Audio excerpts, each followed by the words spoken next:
पाकिस्तान और चीन की दोस्ती आजमूदा और हर चैलेंज में मजबूत। पाक चीन और चीन की पीपल्स लिबरेशन आर्मी बाहमी एतमाद, मुश्तरका मुफादात के हकीकी शराकतदार। दोनों अफवाज खित्ते में अमन इस्तेहकाम और मुश्तरका मुफादात के तहफ़्फ़ुज़ के लिए पुरज़्म हैं। फील्ड मार्शल सईद आसिम मुनीर का GHQ में चीनी पीपल्स लिबरेशन आर्मी की सालगिरह तकरीब से खिताब। चीनी सफीर का दहशतगर्दी के खिलाफ पाकिस्तान की कुर्बानियों और किरदार का एतराफ़। स्ट्रेटेजिक शराकतदारी मजीद मजबूत बनाने का आज़म।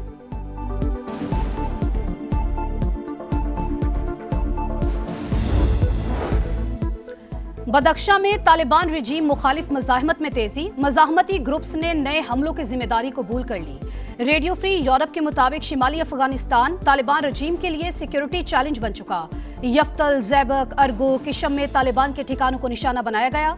गोरिल्ला कार्रवाइयों में इजाफे से तालिबान रजीम की रिट पर सवालात उठने लगे।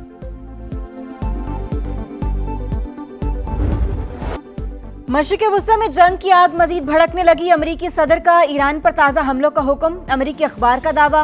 वॉल स्ट्रीट जर्नल के मुताबिक नए हमले हफ्ते के आखिर से शुरू होंगे, जो चंद दिन जारी रह सकते हैं। इसराइल भी हमलों में शरीक होगा। दबाव का मकसद ईरान को मुज़ाकरात की मेज पर लाना है। पेंटागन का ईरान पर मुमकिन हमलों पर तबसरे से इनकार। कहा, सदर की हिदायत पर किसी भी वक्त कार्रवाई के लिए तैयार हैं। ट्रंप का भी कार्रवाइयां जारी रखने का ऐलान। काबीना मीटिंग से खिताब में कहा, ईरान के साथ मुआहिदा मुमकिन, लेकिन एतमाद खत्म होता जा रहा है। तेहरान मुश्किलात का शिकार, अमेरिका को बरतरी हासिल है।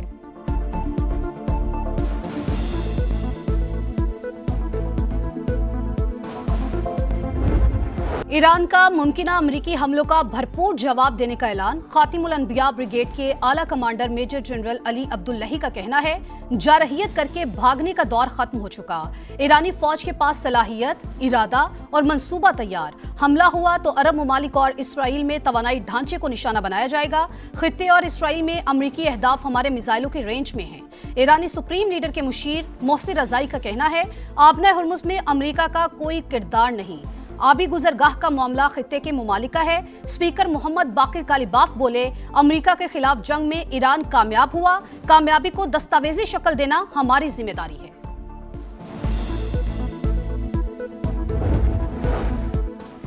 ईरान जंग अमेरिका पर भारी पड़ने लगी। पेंटागन को मिसाइल दिफाई इंटरसेप्टर्स की शदीद किल्लत का सामना। अमेरिकी अस्करी हुकाम जवाबी कार्रवाई से मुतालिक तजब्जुब का शिकार। अहम दिफाई ज़खायर की बहाली में कम अज कम 3 साल लग सकते हैं। अमेरिकी हुकाम की रिपोर्ट। फॉक्स न्यूज़ के मुताबिक पेंटागन के लिए हंगामी फंडिंग में से 18.2 अरब डॉलर मुख्तस किए गए। रकम patriot system, Tomahawk cruise missiles और थॉट दिफाई निज़ाम पर खर्च की जाएगी।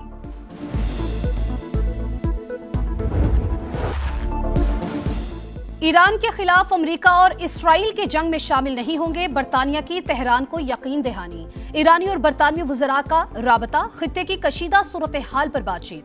तनाज़े के सियासी हल पर यकीन रखते हैं। एडमिली बैंड का मौकिफ। अब्बास इराक़ची का कहना है, जारी क़ुव्वत के साथ ताउन काबिल कबूल नहीं। खित्ते की कशीदगी की वजह अमरीकी इसराइली जारहियत है। ईरान और ओमान आबना हुर्मुज़ के इंतजामी तरीके पर काम करेंगे। आज़ाद कश्मीर इंतखाबात का दूसरा मरहला, कौन मारेगा मैदान। मुजफ्फराबाद डिवीजन की 9 आम नशिस्तों पर कल वोट डाले जाएंगे। कश्मीरी मुहाजिरीन की 12 नशिस्तों पर भी पोलिंग शेड्यूल। पोलिंग सुबह 8 से शाम 5 बजे तक जारी रहेगी। 17 लाख से ज्यादा वोटर्स हक़ राय दही इस्तेमाल करेंगे। मुहाजिरीन नशिस्तों के लिए 1057 पोलिंग स्टेशन कायम। पोलिंग के सामान की तरसील जारी। पीपल्स पार्टी, मुस्लिम लीग नून और इस्तेहकाम पाकिस्तान पार्टी में कांटे का मुकाबला मुतवक्के। पुरअमन माहौल यकीनी बनाने के लिए चारों सूबों और GB से सिक्योरिटी एहलकार तैनात। आज़ाद कश्मीर इलेक्शन की सबसे बड़ी कवरेज सिर्फ समा पर। दिखा रहा है समा, देख रहा है पूरा पाकिस्तान।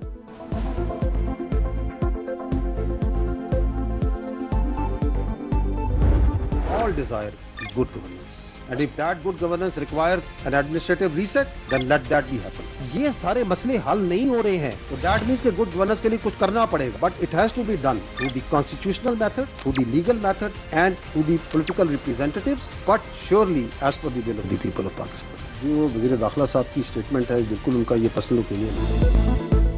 इंतजामी रीसेट जरूरी है तो हो जाना चाहिए। आबादी 4 गुना बढ़ चुकी, मगर सूबे वही 4 हैं। कुछ तो सोचना पड़ेगा। नए सूबों या इंतजामी यूनिट से मुतालिक फैसला हमने नहीं, अवाम ने करना है। DGISPR लेफ्टिनेंट जनरल अहमद शरीफ की प्रेस कॉन्फ्रेंस। सिस्टम की तबाही से मुतालिक मोहसिन नकवी का बयान उनकी जाती राय करार। तबसरे से इनकार, कहा मुल्क की सिक्योरिटी के लिए गुड गवर्नेंस बहुत जरूरी, अच्छी हुक्मरानी अवाम की ख्वाहिश है, इसके बगैर मामलात हल नहीं हो सकते, मसाइल हल नहीं हो रहे तो इसका मतलब है गुड गवर्नेंस के लिए कुछ करना पड़ेगा। बेहतरी कैसे करनी है इसका फैसला सियासी जमातें और सियासतदान करेंगी। बदकिस्मती से हम हार्ड स्टेट नहीं, तमाम मामलात आइन और कानून के मुताबिक बिला तफरीक चलाएंगे तो ये हार्ड स्टेट होगी।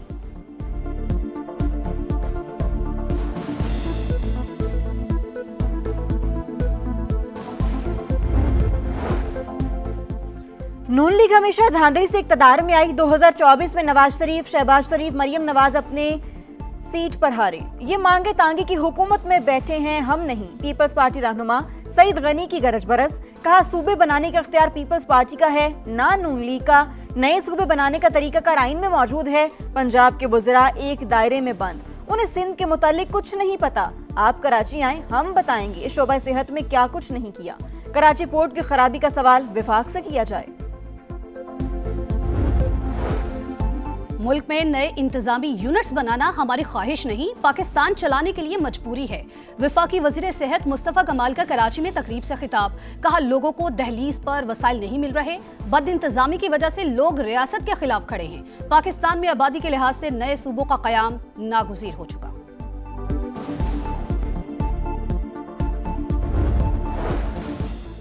मरहूम रिटायर्ड मुलाजिम की पेंशन और मराद की हकदार बेवा, मुतवफ़्फ़ी की बहन भाई नहीं। सुप्रीम कोर्ट ने फौजशुदा मुलाजिमीन की विरासत से मुतालिक अहम फैसला जारी कर दिया। पेशावर हाई कोर्ट का फैसला बरकरार, सिर्फ कानूनी वारिस होना बहन भाई को मुतवफ़्फ़ी मुलाजिम की पेंशन का हकदार नहीं बनाता। फैसले का मतन। भारत की आबी दहशतगर्दी, 11वीं बार सलाल डैम से पानी छोड़ दिया। 90,000 क्यूसी का रेला पाकिस्तान पहुंचेगा। सैलाब अलर्ट जारी, बेशतर दरियाओं में पानी का बहाव मामूल के मुताबिक। सिंध के मुख्तलिफ मकामात पर निचले और दरमियाने दर्जे के सैलाब की सूरत हाल बरकरार। तरबेला और मंगला डैम में भी पानी की सतह बुलंद। रावल डैम भर गया। स्पिलवेज खोलने से कोरंग नाला में बहाव तेज होने का इम्कान। मुल्हिका आबादियों को मुहतात रहने की हिदायत।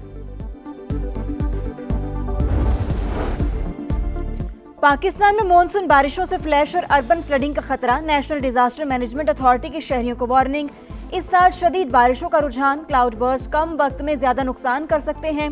तर्जुमान NDMA ज़ारा हसन की समा से खुसूसी गुफ्तगू, कहा मुल्क के शमाली और वस्ती इलाके ज्यादा मुतासर होने का खदशा है, शहरियों को एहतियात बरतने की हिदायत।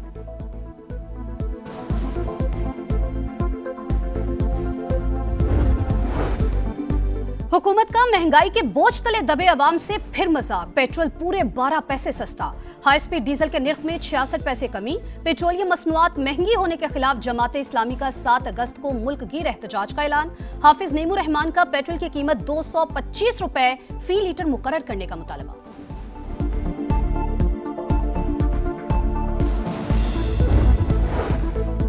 लाहौर की गालिब मार्केट में PTI रहनुमा के कत्ल केस की तहकीकात। पुलिस ने सहूलतकारी के इल्जाम में 6 मुश्तबा अफराद को हिरासत में ले लिया।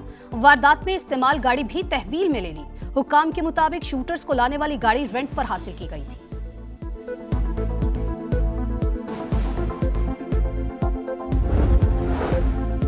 रूस के यूक्रेन पर एक बार फिर बड़े हमले। दारुल हुकूमत कीव पर मिसाइल और ड्रोन दाग दिए। 14 अफराद हलाक, 87 जख्मी। हलाकतों में इजाफे का खदशा, कई इमारतों को नुकसान। कॉमनवेल्थ गेम्स के बॉक्सिंग इवेंट में फातिमा जहरा का कांसी का तमगा। इवेंट में मेडल जीतने वाली पहली खातून बॉक्सर बन गई। सेमीफाइनल में फातिमा को शिकस्त का सामना करना पड़ा। जेवलिन थ्रो में अर्शा नदीम गोल्ड मेडल का दिफा करने में नाकाम। फाइनल के 12 एथलीट्स में 9वीं पोजीशन। सबसे बेहतरीन थ्रो 77.41 रही। अर्शा नदीम ने 3 में से 1 थ्रो जाया किया।